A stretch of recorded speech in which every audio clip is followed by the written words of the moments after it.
Good morning, everyone. How are you doing today? Michael Zuber, one rental at a time. Well, I went out and spent some money trying to upgrade the video quality for our live sessions. And at least based on the first test, the video quality is much better, but it is such a heavy lift on my home Wi-Fi that the video becomes choppy and frankly unenjoyable. So I need to fix that and yet spend more money to upgrade probably the bandwidth for our home.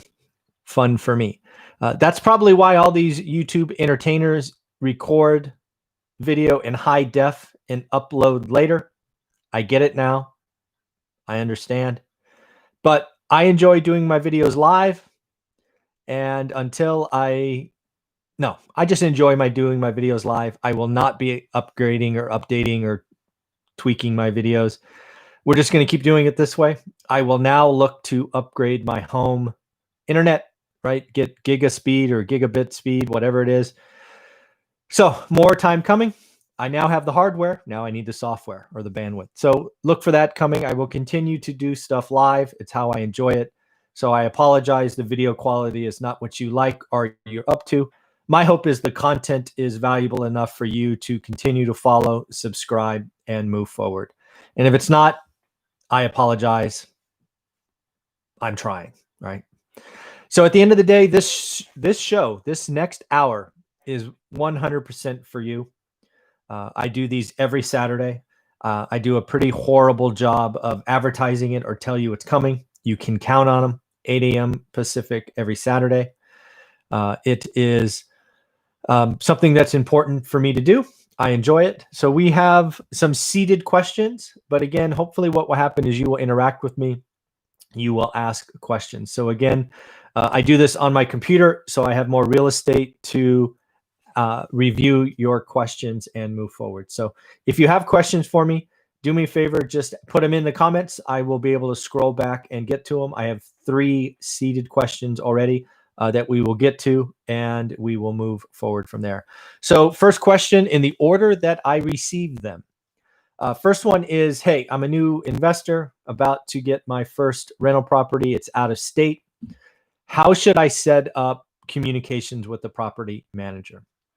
This is a great question. This is the answer I give you here is, something I did all those years ago, and it really helped. You have to remember, this is your business. Your property manager is a service to you, right? It's supposed to make your life easier. And because it is a service to your business, I believe you as the owner, you as the person paying the property manager, it is your duty, job, whatever you want to call it, to set expectations early. What I recommend doing is proactively reaching out and establishing a cadence of communication, right? And this is something you would do during the interviewing process, frankly, is to let them know what you're expecting. So a cadence of communication could be like, hey, every Friday, every Monday, every Wednesday, every Sunday, whatever day you want, you get either a phone call, if that's how you consume data, or an email or a text, however you prefer to consume content. That is how you should ask for it, and then ask for an update. Some weeks, again, if you only have a single family home, might be nothing to report, but that's actually good information. Things like tenant paid, tenant, I don't know, broke something, right?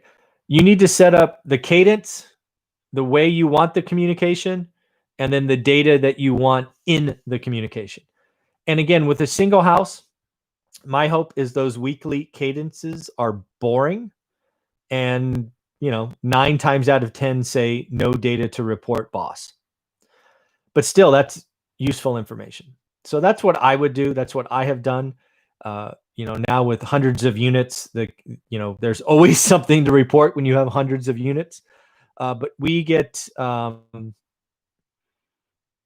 weekly communications. We have a phone call. And then since the pandemic, we get daily updates on rent collection. Yeah, daily updates on rent collection. We have so many units now that we are getting rent collection numbers from what is today? Well, we get it today. Actually yesterday, the 23rd against last month's 23rd. So we've added things that we need or want. So again, to summarize, you as the owner need to treat the property manager as a service arm. It is your responsibility to communicate what you want, when you want it, and how you want it. So that's what I would tell a new property manager or a new investor with an out-of-state property. Hopefully that makes sense. If it doesn't, please ask a follow-up question. Number two, got a comment from someone who is owning their properties in an LLC, and they are frustrated. They are frustrated about not being able to take advantage of these way low interest rates. So let's step back and remind folks why. A lot of investors have come into the game in the last decade. They did not experience the crash from last time, and thus won't appreciate or understand why banks, and again, banks have the money, banks make the rules, how banks have changed lending in the LLC arena. Having been doing this for 20 years and having watched the catastrophe of the last crash up close and personal, what happened is one of the outcomes that banks and legislation saw is that individuals, investors, some might call speculators, that owned multiple properties inside of LLCs were at high risk of default, high risk of walking away. Once a single domino fell, they all fell. Again, these are reports that are decades old now. So you would expect, if you have identified a acute pain, that you would do everything you could to prevent it from occurring again. So there was a time where it was nearly impossible to get a loan in a LLC, especially an unseasoned LLC. But what I'm seeing lately is you can get commercial loans for LLCs. You're going to probably get something around 4.5% or 5%. It will likely be an amortization scale that's less than 30. I'm seeing 20, maybe a 25 here or there. But you're still getting, you can still get a loan. You do need to put more down. I don't think I've seen an LLC loan with less than 25% down, but I could be wrong. So in the end, if you are buying your properties in an LLC, you need to realize that the rates that are most quoted out there are for individual owners and not LLCs.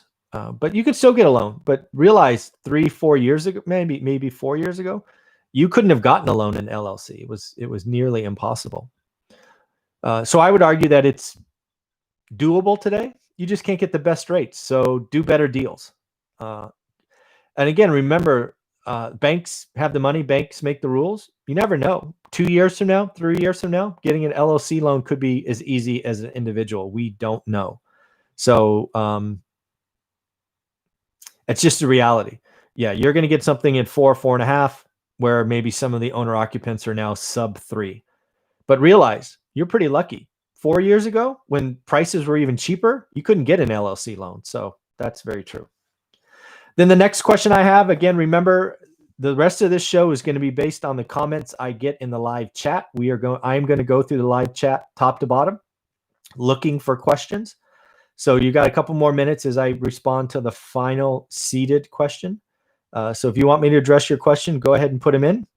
Also, we're, 9 minutes into this video. Do me a favor, give me a thumbs up. And if you're new to the channel, go ahead and hit that subscribe button, because I will talk to you live every Saturday at 8 o'clock. So the final question comes from someone who I believe is in Texas, based on the question. And he, she, or they, I guess I should say, they were wondering what will happen to the real estate market if the big hedge funds start to sell. So if you don't know, there are hedge funds like Invitation Homes that now own 80,000 single-family homes. Yes, 80,000 single-family homes. It's crazy to think about. And there are others. It wouldn't shock me if hedge funds or private equity owns, approaching 1 million single-family homes now. And those are all rentals.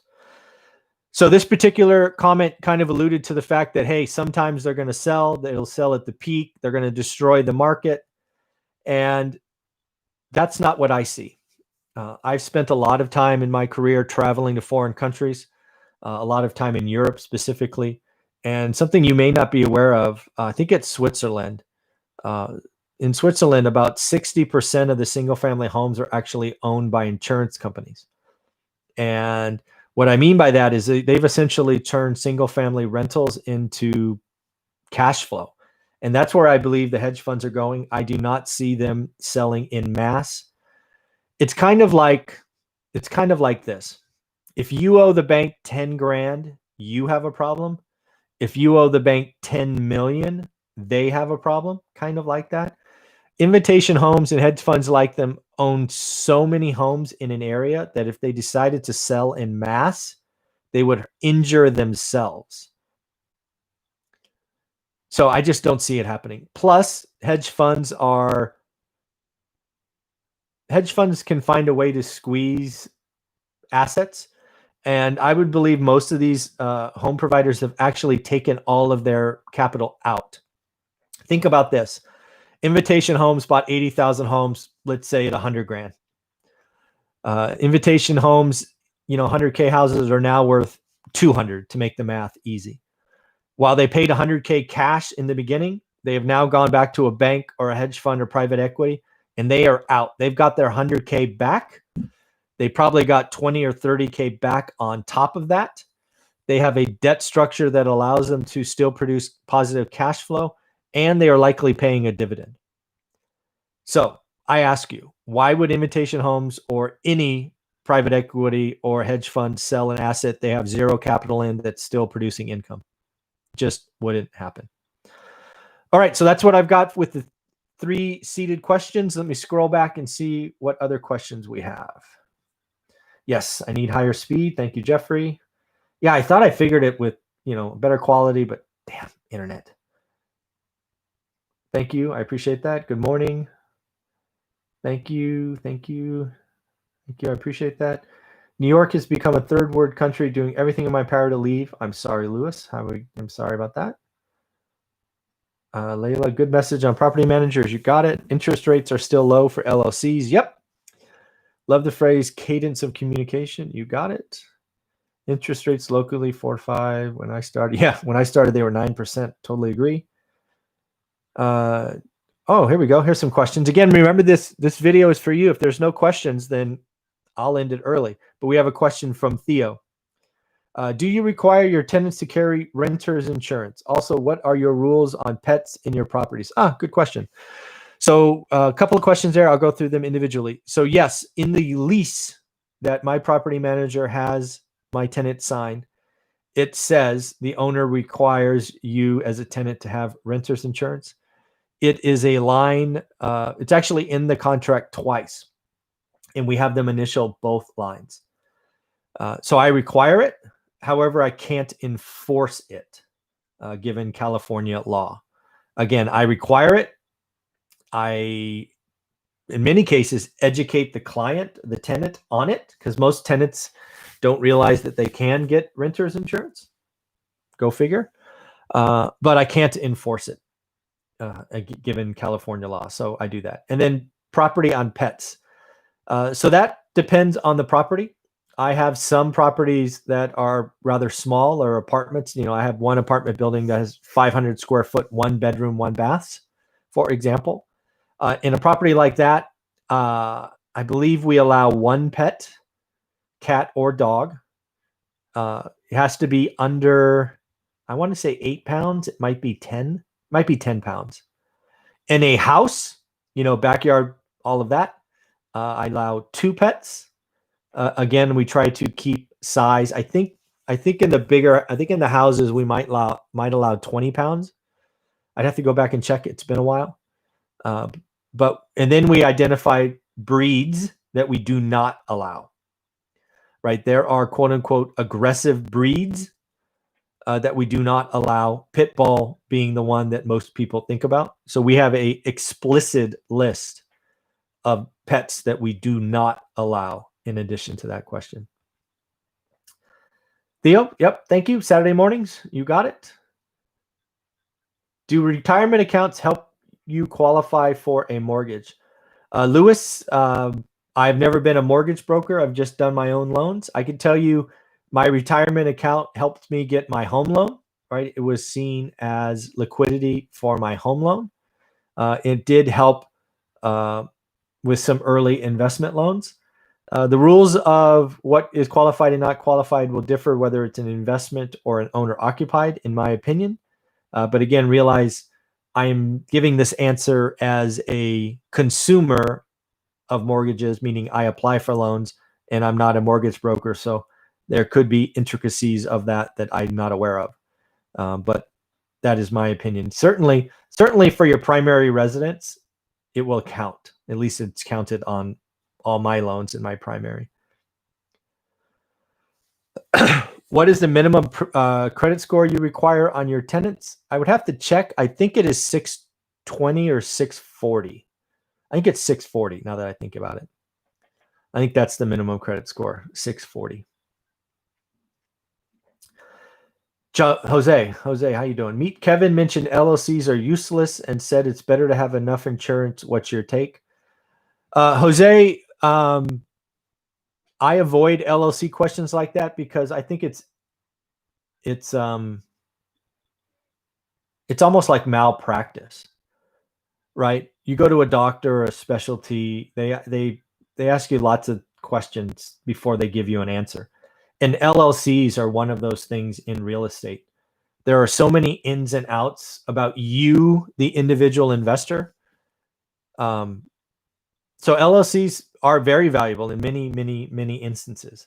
There are also sometimes an LLC that is overkill, and nobody, meet Kevin, Ken McElroy, Grant Cardone, or myself, could answer, or frankly should answer that question without knowing you.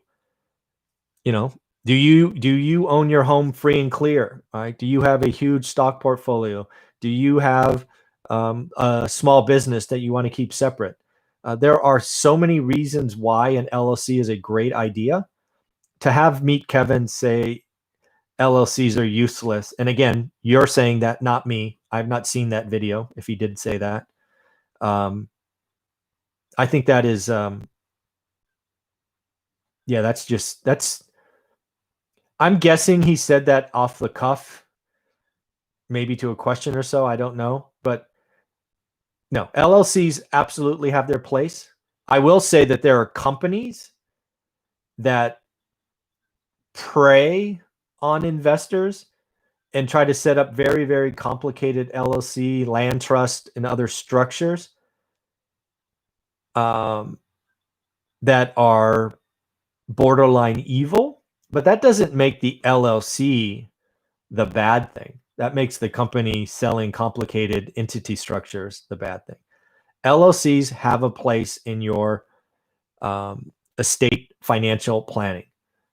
They are very valuable when used correctly. I do believe that LLCs are pushed, are sold, are fear-mongered too often by companies trying to take your money. And as far as the insurance he's talking about, I assume he's talking about the homeowners or renters insurance, and he's probably talking about umbrella insurance on top of that. At least I would hope so. So again, I'm not going to answer the LLC question specifically, except to say they have their place. An LLC, in order to set up an LLC correctly, it really comes down to the individual. What do you have? Where are you investing? What is your plan for the future? And until you answer those questions, it's malpractice for anybody to give advice, in my opinion. Hopefully that makes sense. Tamika, have you increased rents with every lease renewal? No. Well, yeah. Well, sort of no and yes, I guess. So I've been doing this a long time. So I'll answer this question in pieces. For the last 8 to 10 years in our business, think 2019 and before. 2020 will be a different answer, but let's go 2019 and before. If you had paid your rent every month on time and really not been an issue, I would not raise your rent. right? If you paid your rent on time for 12 months in a row, I would not raise your rent. I would give you 1 year graces. And I would send a note that says, thank you very much for being a wonderful tenant. I appreciate you paying on time 12 months in a row. Congratulations, 0 rent increase. That communication is important because you want them to understand that there's a reward for paying on time. So that's what I did up until 2020. 2020, Gavin Newsom, our lovely governor, who is the only politician I will name by name because I can't stand him. He gets on TV like he's a movie star and just throws around big words and does nothing. He created rent control, even though we voted against it. So what Gavin Newsom has told me to do is I have to raise rents every year. Yes, Gavin Newsom said with his rent control order that I, as a California landlord, must raise rents every year or I lose. So I'm raising rents every year. That said, during this health crisis, I have paused all rent increases. I won't do anything now. But once we're out of this, Gavin Newsom told me with his rent control order that I have to raise rents every year or I lose. So thanks to Gavin Newsom, my tenants suffer. That's what he told me to do given California state law. But in the end, I would love to go back to my older processes of you paid rent on time, I won't raise your rent. The Jedi Bunny. I love that name. The Jedi Bunny. That's awesome. Question. As a frugal person, do you hire out tasks in your personal and professional life? Like you set a dollar value to each hour of your own labor. Thanks in advance. Yeah, I'm rather cheap. Frugal or cheap? I guess I'm frugal. I have some nice stuff. I'm frugal. I not only hire, I basically hire out tasks I don't like. I don't think about it. I mean, there was a time I thought about it, a dollar cost average. I think the Jedi Bunny is asking me about what I'm doing today. Yeah, things like house cleaning. We hire that out a couple times a month. Car washes, stuff like that. Basically, on to the point. It's only another thing you've probably seen on this channel is the last month or two, my thumbnails for the videos have been changing. Somebody reached out to me and said they want to create thumbnails for me, and we agreed on a price. So he's doing that. The things I don't like to do, the things that would stress me out, like editing videos, I'll never do. If I have to edit my videos to get higher views and all of that, I'll just quit. I'm going to do my stuff live and then move on with the rest of my day. So I think that answers your question, the Jedi Bunny. I think if not, ask again and I will move. I will try again. Brian, what principles should first-time homebuyer use when looking for a personal residence? Wow, I realize that most of my focus is on investment property, so I'll give a shot at the question, but realize my opinion about personal residence is probably not what I'm known for best. But when I look for a personal residence, it's, do I want to be there 10 years? I think that's kind of the minimum for me, right? Would I want to be here for 10 years? Because that allows you don't have to worry about, am I buying at the top or bottom of the market? You don't have to, selling up primary residence, there's costs involved, right? If you have to get in and out. There was a time when my daughter was at home that school systems were important. She's almost 30 now, so that's not as relevant today. For me, a garage would be important. We have a couple of very nice cars these days. Access to freeways, but not too close. Again, for me, it's about quality of life, Brian. Right? You only have one primary residence. So for me, it's important to make that primary residence as nice as possible. And again, I'd want to be there for a decade. If I'm going to be there maybe for 1 or 2 years, it's probably better to rent, just given the transaction costs that are involved, my opinion. Ooh, that's an interesting name. 1, 2, 3, 4, 5, 6, 7, 8, 9, 9, 1, 2 full. There's probably something in that I'm not getting, but cool. How are you?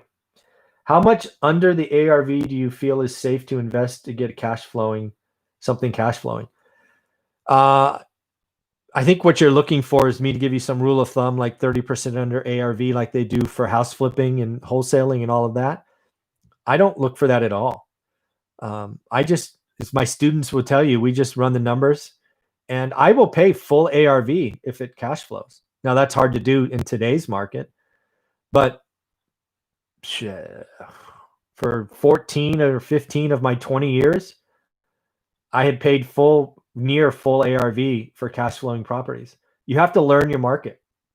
You have to figure out what an average deal is. And once you know average, which takes time, 60, 70 days, you can do good and great deals. It's really that simple. So I don't look to buy under ARV. In fact, I will pay, for example, here you go. For example, one of the things I do is, let's just say in my market, there's a 2-bedroom, 1-bath that's selling for 120 grand. As a 2-bedroom, 1-bath, maybe it rents for $995. Let's round to $1,000. Given today's interest rates for a normal buyer, that will probably cash flow $100, $125 after all expenses. It's below the 1% rule, that people talk about all the time, and that I think is irrelevant. But if you buy a right 2-bedroom, 1-bath for 120 grand that rents for 1,000, maybe with $4 grand, you can create a 3-bedroom, 1-bath. Maybe it was the old configuration where the family room and living room were connected. Maybe there's a big living and dining room. Who knows? I've seen some wacky configured 2-bedroom, 1-baths that are easy to create 3-bedroom, 1-baths. So I might buy a 2-bedroom, 1-bath, full ARV, 100% top of market. But if I can turn a 2-bedroom, 1-bath into a 3 by adding a wall, a closet, and make sure there's egress, meaning a window to get out, I could rent it for $1,150 or $1,200.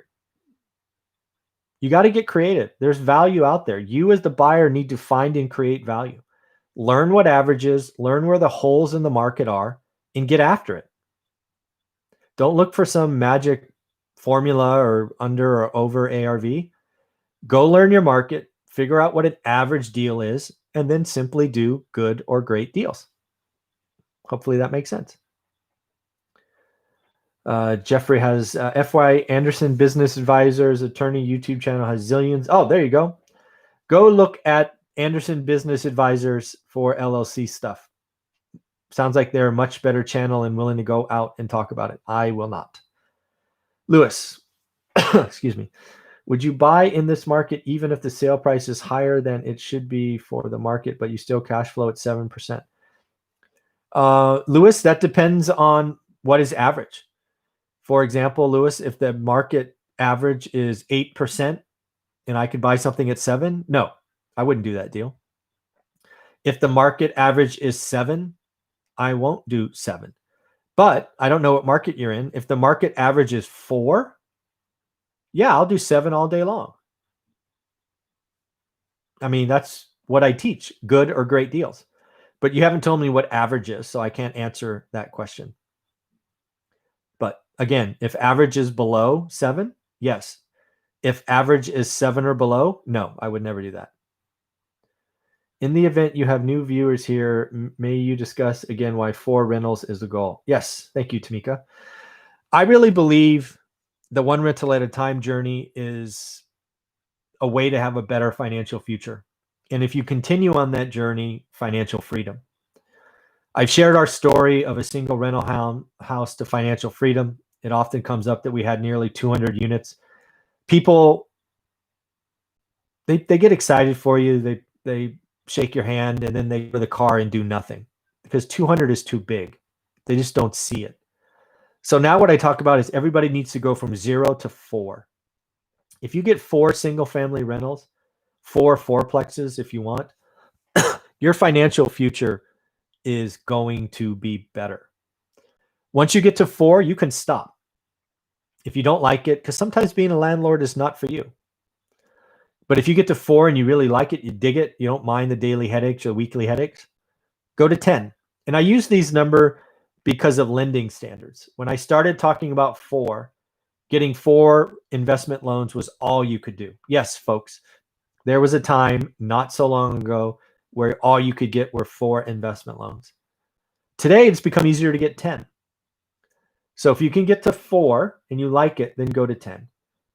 I no longer try to talk about, and you won't find many videos on my channel where I brag about how many units or how much rent, because I think those are,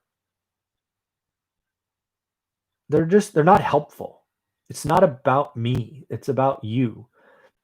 So that's why I talk about 4. You will hear me talking about getting to 4 a lot, and you won't talk about our portfolio or how big it is or not big it is, because I think it is important just for you to get off 0. 0 to 1 is hard.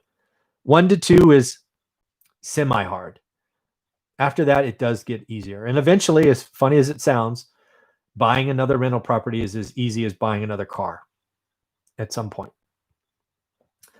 I noticed you bought a 1-bedroom, 1-bath recently. What made you decide to purchase that when your criteria is 3-2 homes? Well, Theo, a couple of things. My criteria for 3-bedroom, 2-bath homes is what I've started with back in 2000, 2001, 2002.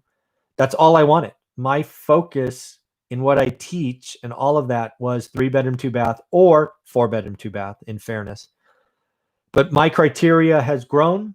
I know my market really well. And now, as my students will tell you, I put little 1-bedroom, 1-bath house in my spreadsheet. Same with a 20-unit apartment building. And I buy the best deal. So the answer to the question is the 1-bedroom, 1-bath produced a higher cash-on-cash return, which, interestingly enough, in today's market is pretty common. Most home buyers today have no interest in a 1-bedroom, 1-bath, 512 square feet house, which is good for me, which means I don't have competition and I can buy it. Who wants a 1-bedroom, 1-bath, 512 square foot house with a yard? Somebody who is retired, living by themselves. It is a huge market. I will get probably $900 for that thing. It's an amazing deal. It is a great deal in today's market. So I forgot who asked that question. So yeah, Theo, I do good or great deals. And that 1-bedroom, 1-bath is a great deal. So no, I no longer have that 3-bedroom, 2-bath home criteria. That's what I started with 20 years ago, and I've greatly evolved out of that. Dion, I am seeing I need to take your course. All great questions. Yeah, the course is the best thing I've created. It changes people's lives. There are people that are on this live chat who have taken it. And yeah, then again, I will be talking to that group at 9 a.m. in our Facebook group live for more mentoring and questions. The course, and I kept it low on purpose because I want to help people. But yeah, it's $200, $199. And only take it if you're going to do the work. The people in this live chat will tell you it starts right. Step 1, you're going to do some work. So if you're not ready to work, don't take it. I don't need your money, but it is the best thing I've created for sure. Miguel, with Burr being so popular, if having the equity, do you recommend taking out all your cash in a cash out refi if you can still cash flow after expenses? Oh, Miguel, that's a dangerous question. First off, you did add the caveat, which I'm really glad you did, assuming it still cash flows. I talk about the only picture in my book of One Rental at a Time, that book that's behind me, is an alligator, right? No alligators, because I made the mistake, Miguel. I was investing in a highly appreciating market way back when, 2005. I went to do a cash out refi and I was an idiot. I took out all the cash. Right? The bank asked, how much do you want? I said, how much can I get? They said, this much. I said, okay, I want that much. I was an idiot. My mortgage payment was more than the rent when I was done. That was so stupid. I guess how I would answer that, Miguel, is, what is the opportunity cost? One of the things in today's market, Miguel, at least in my market, is deals are hard to find. So, what is the opportunity cost of leaving that money in the property? If you are disciplined like I am, I would take the money out, probably less than you, just given my past history, but I would take some money out, put it in a separate account, and wait for a great deal. That's what I would probably do. if I was still building, right? If I'm in phase 1 of growth, I need to add more ships. So when the tide rises, it rises more. Very anti Dave Ramsey, obviously, more debt. But yeah, I mean, this is the time. But again, you got to remember, I don't know what market you're in, Miguel, but this market is pretty slim pickings. The other thing to say about Burr is there are people on bigger pockets that make it seem easier than it is. So realize if you haven't done a Burr project yet, actually, I think I've done a few videos. You can search on my channel, just type in Burr and see what they are. But I've interviewed a couple of people who have done them out of state and they have not gone well.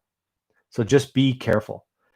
The other thing I want to say, it doesn't say in here, is I would not take equity out of my primary house. I believe your primary house is untouchable in most cases. I've seen too many people lose their primary house because of debt to recommend that. So it's not in your question, but I just wanted to leave that there. Thanks for answering my question. Highly appreciate your live chats. In a short sentence, what do you spend your time doing all that you do? Thanks. Why do you spend time doing all that you do? Thanks again. I get immense joy out of helping people. My career, when I was working, was leading teams. And, I was helping people have what I call record years. And that high you get from helping somebody have a record year, I can't replace. It's addicting. So now the best thing I could do is get comments from students about, hey, I got my first rental. I got to be honest, it's not quite the same high as seeing somebody earn $1 million, but it's close. More importantly, I am seeing more and more and more students say they're getting their first or their next, or they love the course. And that while it's not equal 1-to-1, when you get 5, 6, 7 people a week saying it, it's an awesome feeling. So that's why I do it. And again, let's be very clear. I'm a morning person. Olivia's an evening person. So I try to get all my stuff done by 10 a.m. And that really doesn't impact my day. I can go about doing whatever I want with her after. So it's a wonderful quality of life. And then I get to choose what to do. I do all my stuff live. Why? Because I hate editing videos. I hate technology. I tried to buy a stupid 4K camera to get better quality, and then my freaking internet goes out. Or that doesn't go out, but is too slow or whatever. So I just keep trying. I get hate comments. I either delete them or let them go. Pretty thick skin. So yeah, that's why. Thanks for asking. The Jedi bunny. I still love that Jedi bunny. I can imagine a shirt with a bunny on it and like a Jedi with a lightsaber. It's an image in my head. I don't know. That's what I have. So are you confirming for those lucky enough to have a builder build new for $150K that they could rent for $12.95 or more, buy it? I agree, but want to confirm. I mean, I don't know what area that in. I mean, there's so many subtleties. I would say on paper that looks okay. Better home rental. But again, there's other things, right? Is the area growing or shrinking, right? What's the jobs like? What is the quality? I mean, there's the math of this better home rental, and then there's everything else, right? Is there homeowners association or HOA? I mean, there's other factors. But if you could give me a $150K brand new house in Fresno, California that rents for $1,300, again, I'm rounding, that is in a growing part of town, not near unsafe things like a dump or hazardous waste or jails or something, right? That's, in the heart of town. I would buy those. Shoot, I'd buy those all day long. Yeah, I mean, a 150K 3-bedroom 2-bath on a 4,500 square foot lot, so small, probably 2 stories, I would guess, just given space. No HOA. Yeah, I'd buy that. I mean, I'm just doing the math in my head. Yeah, I'd probably buy that. Yeah, I might buy that. FYI, 200 units is daunting for beginners. 4 is easier to grasp. Yeah, totally agree. That's why I talk about 4. I don't like to talk about the 200. It turns people off. 4 is much easier. Derek, would you rather do a big rehab to get into a deal at 80% ARV, or would you rather spend a little more to buy a house turnkey and get cash flow from day one? Oh, Derek, so that really depends on you, the investor. If I was a working professional like I was for the 15-year journey, I would buy turnkey all day long. You got to remember, time is often the biggest constraint. Time is the biggest constraint. Most people think about money because it's easier for folks to understand. But when I was working, time was my biggest constraint. I could literally, Derek, be on 3 continents in a week. I could be in Asia, Europe, and North America in a week. There is no chance in hell I would want to manage a large rehab project while I was working. Now that I'm retired and do nothing all day long, I'd probably do both. But people, don't get lost in the spreadsheets and big discounts. If you have a full-time job, family responsibilities, and good credit, go get a freaking turnkey property. It's crazy. Crazy. So that hopefully answers your question, Derek. If not, ask again. FYI, cash out refi, that cash flow still depends on debt coverage. DCR is strong enough to tolerate necessary pressure on income. Yeah.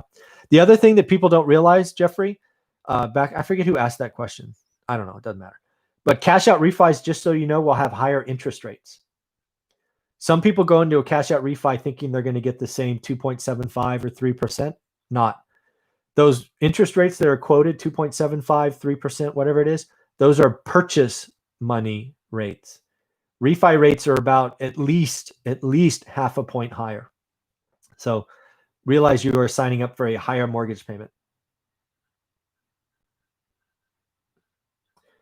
Hi, Michael. Long time lurker, first time. Oh, hi. Thank you for asking a question, Omar. There was a video where you talk about how to come up with the 6%. You always mention how to come up with the 6%. Can you go over that? If not, can you point me? There was a video where you talk about how to come up with the 6%. Omar, real quick, are you referring to, I'm not sure, Omar, I'm going to ask you a question. You need to reply. Are you talking about the down payment, Omar? Or are you talking about the yield or cash on cash return? Let me know which of those you're talking about, because I might be wrong. But if you tell me that, Omar, I'll do my best to answer your question. Does that sounds fair? Okay. I'll go to another question while you let me know what that is. Oh, yield, cash on cash. Cool. All right. So Omar and others, take out a piece of paper and I'll go through the formula quickly. This is a big part of my course, but gladly give you the answer here because it's very, very simple math. There are 2 numbers. Put a line. It's the division symbol. Put a line on a piece of paper. The bottom number is easiest to understand. That is all the cash that has to come out of your pocket to make the property yours and rentable. So simply said, Omar, that is down payment, closing cost, and make ready. Make ready is important. It is often missed by these YouTube entertainers who don't know what they're talking about. Lots of times you buy junkers. As I talk about in my book, Omar, I bought junkers in the beginning and I wasted money fixing them up. Because just like the question asked earlier, my time and money would have been better served buying turnkey. But sometimes in some markets, it is better to buy junk. So again, the bottom number, down payment, closing cost, make ready. Top number, that's the denominator. The top number is the numerator. What you're going to have there is your estimated yearly cash flow after make ready, right? Once it's fully leased at market. So rent minus mortgage payment, insurance, taxes, property management, utilities, reserve for bad debt, reserve for capital expenditures, all of that stuff will produce a monthly cash flow number. Take that number times 12. That's yearly cash flow.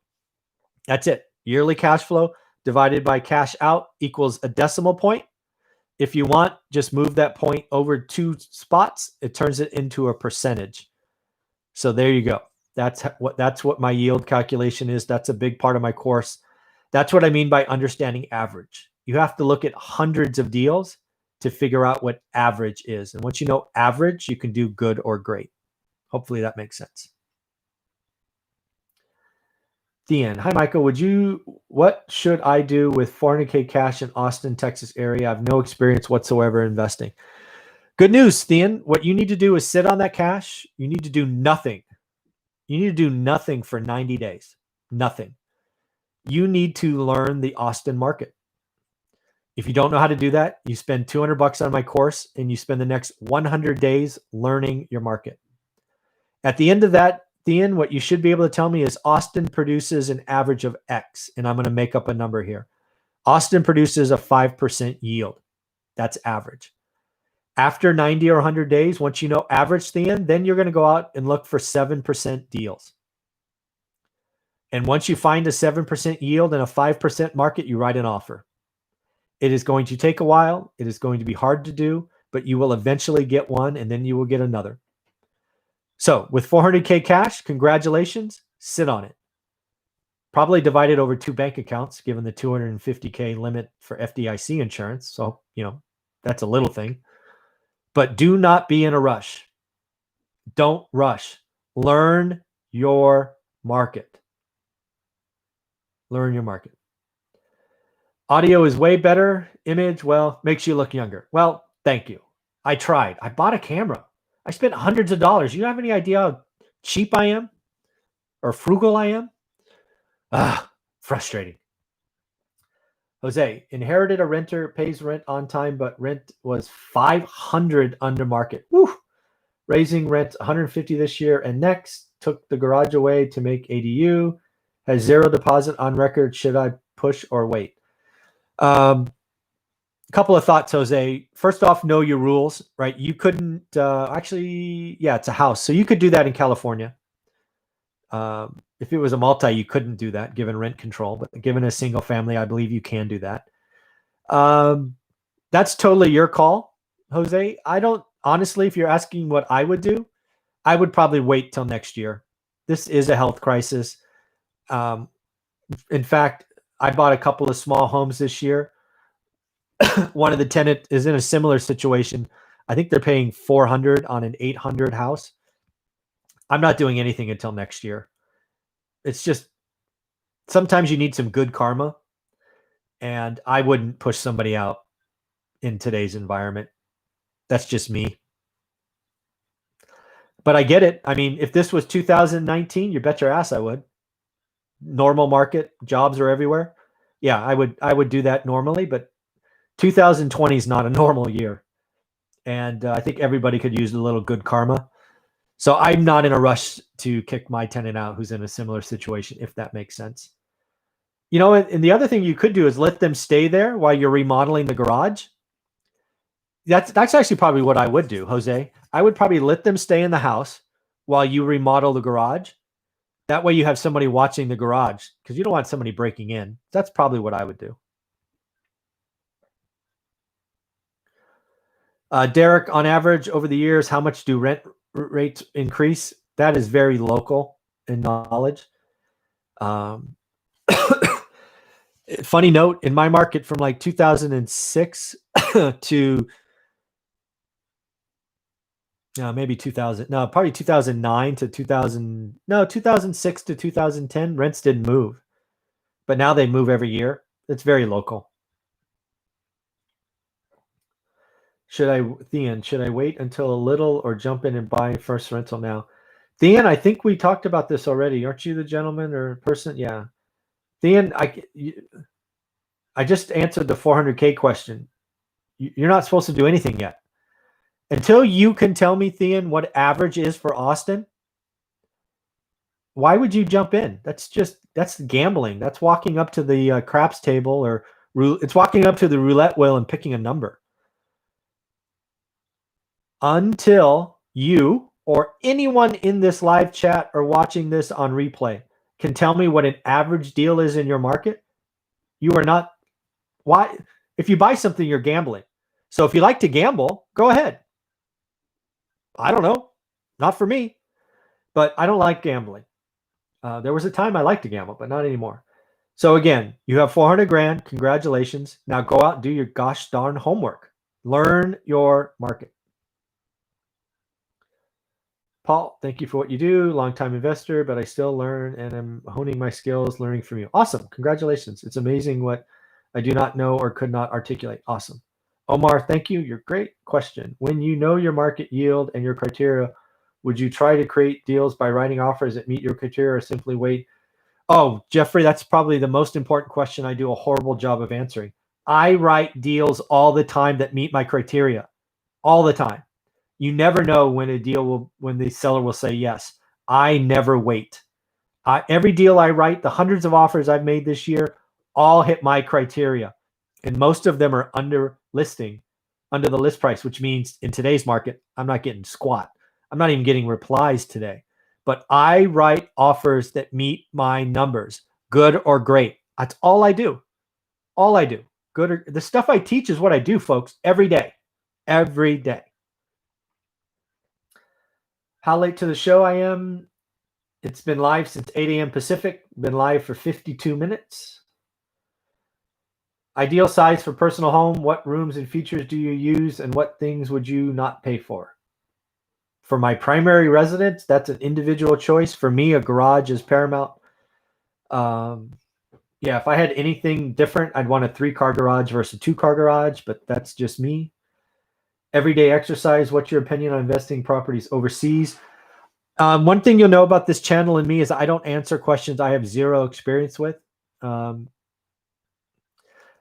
probably lots of people that do overseas investing. I don't know the rules, the regulations, any of that stuff. I think the idea of investing overseas is interesting because then you could travel and make it a business expense. But yeah, I don't have any experience there. I know it certainly sounds sexy, but I don't know the rules. Your next book, Know Your Market, Know Yourself, Know Your Market. I like that.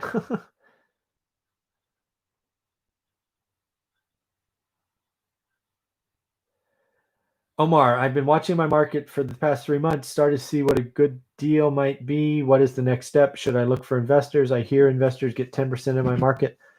So Omar, I think what you're talking about is you are looking to get private or hard money, as I think what you're talking about. You're looking probably to flip, not a buy and hold investor, at least I'm guessing. Yeah, so what I would probably do, again, I'm guessing based on the question, is you need to articulate to investors why you found a good deal. In order to attract private money, you have to be known as somebody who can find and or create deals. So that's what I would focus on doing. So yeah. All right, folks, this would be the last question because I do need to shut this down, get a cup of coffee, and then go talk to my students. So Derek, last question. Right now, building materials are very expensive or very difficult to find in stock in stores. Do you think building materials, wood, shingles, will return to previous prices? I don't know about previous prices and all of that. I think there has been some inflation in materials. I do believe they become easier to find, and once supply and demand match, prices will come down. Lumber being the most example. Yeah. So I think we're in a window that's being squeezed by supply disruptions, hence the price. All right, everybody. Thank you very much for your time. Again, I got to shut this down because I got 6 minutes to get coffee and get ready for my students. Take care. Hope you enjoy and have a great weekend. Thumbs up and subscribe. If you watch this entire thing, help me out. Thumbs up, subscribe. Take care. Bye.